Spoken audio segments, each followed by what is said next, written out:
By implementing the strategies in this video, you can reduce imposter syndrome and excel as a school counselor.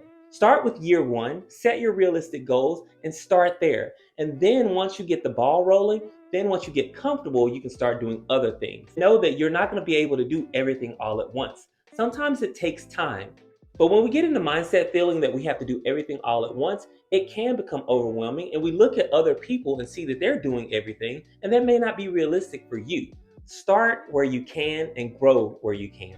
When you complete classroom counseling lessons or small groups or even individual sessions and you feel like you haven't done much, try to focus on the positive. You may not see the end result of everything you're trying to accomplish. Sometimes you'll see it within that school year and you'll notice small changes in student behavior. And sometimes you won't notice until many, many years later if a student comes by and tell you all the things that you did to help them be who they are. That doesn't negate what we're doing though. It may be difficult.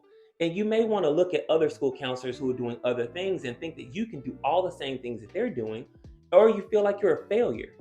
Really just focus on what you can do. If you're going to classroom counseling lessons, if you're teaching, if you're giving it your all, then just know that sometimes you may not see the end result. You have to remind yourself that your work and your influence matters.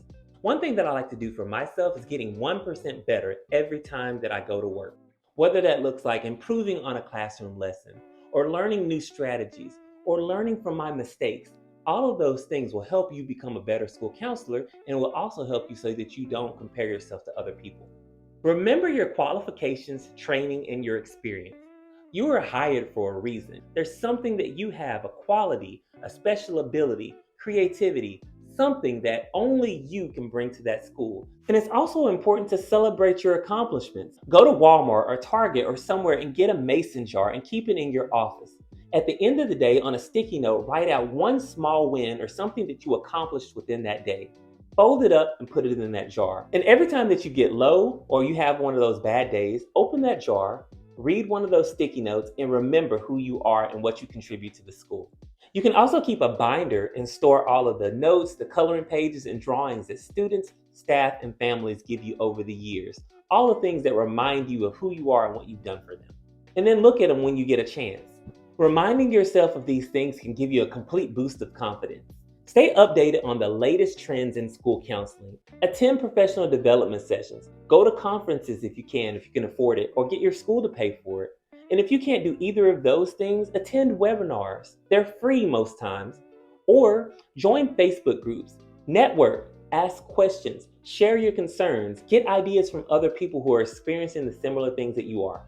Just knowing that other people are going through the same things is also a morale booster too, because we can learn from each other. One thing about our role as school counselors is that there is no one way to do things.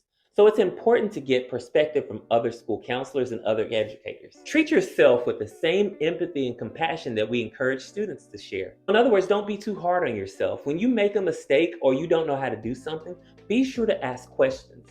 No one is going to question your professionalism or your abilities or your role in that school if you are humble and know how to ask for help when you need it. Nobody knows everything all at once. The first couple years of being a school counselor are your learning years, and so it's best to ask questions and learn as you go. This will also help you so you don't feel like a failure or don't feel like you have imposter syndrome, because nobody knows what they're doing the first couple years. We're all in the same boat. We learn as we grow. And remember that you're only human. We all feel imposter syndrome at some point, so it's best to be aware of it. Even me. In the beginning of my career, I used to compare myself to other school counselors. I would look on Pinterest or Instagram or Facebook and see people doing all these amazing, elaborate things like bulletin boards or programs or lessons or presentations that they were creating. And I used to think, man, I wish I could do the same thing. But one thing that helped me is I learned how to do those things on my own. I would watch YouTube videos like you're watching here. I would attend conferences. I would get ideas from other people, and I would learn how to adapt those things and make it work for me. I learned how to use Canva and other programs to enhance my creativity and my effectiveness in how I present my school counseling program. And you can do the same. It's okay to get ideas and influence from other people as long as you don't compare yourself to them. Comparison is the thief of joy. And anytime that you're looking at someone else and wondering and wishing that you could do the same things that they do, then you're taking away from your own value. You're taking away from your own strengths. You must know that you have everything you need in you to be successful. Sometimes we just have to unlock our potential, and that's okay. It's okay to ask for help. It's okay to look at other people's things and get ideas, as long as you don't compare yourself to what they're doing or what they have. Because a lot of times we never know what it took for that person to get to that point, or all the countless hours that it took for them to create those programs, those presentations, those bulletin boards, all those things. We only look at the output, the end result. And so it's easy to gloss over all the hard work that they put into the things that they can do. And at the end of the day, you can do the same things if you choose to. Sometimes I'll see something that another school counselor is doing, like a lesson or a program or something like that, and I will put my own spin on it and make it work for me and my students. So I would encourage you to do the same thing. One of my biggest accomplishments is creating this channel and my Instagram and my Twitter and sharing resources with other school counselors, because I don't want anybody to start this profession not knowing what to do. For me, it took going to YouTube and watching videos and taking notes and learning how to use things like Canva to make my program more effective. And you can do the same things. I hope that you learn from watching my videos how to be a better school counselor. I'm here to support you. One thing that we do as school counselors is we know how to encourage other people, like our students. We tell them how to combat negative thoughts, but we don't do the same thing.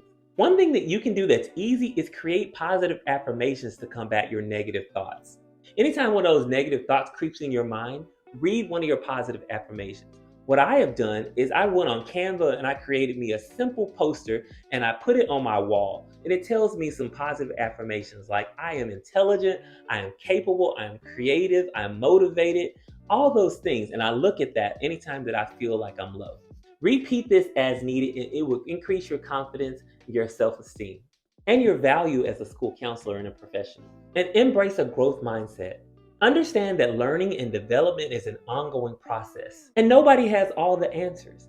We all start out the same way. We learn as we grow. So if you make mistakes, learn from them, grow, and then continue to get better.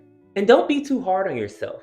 And remember that imposter syndrome is a common experience even among high-performing school counselors. We all face it at some point in our careers or our lives.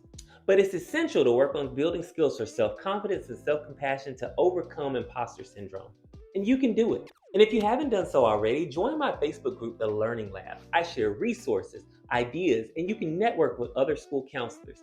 Check the files section and you can get ideas, you can get presentations, you can get interventions, all those things to build you up as a better school counselor. And if you got value from this video, be sure to like it, because not only is it an easy way to support my channel, it also is a great way for YouTube to show this video to other people who may need it. And if you're feeling generous, buy me a coffee at the link below. It helps keep my creative juices flowing so I can create other videos for you.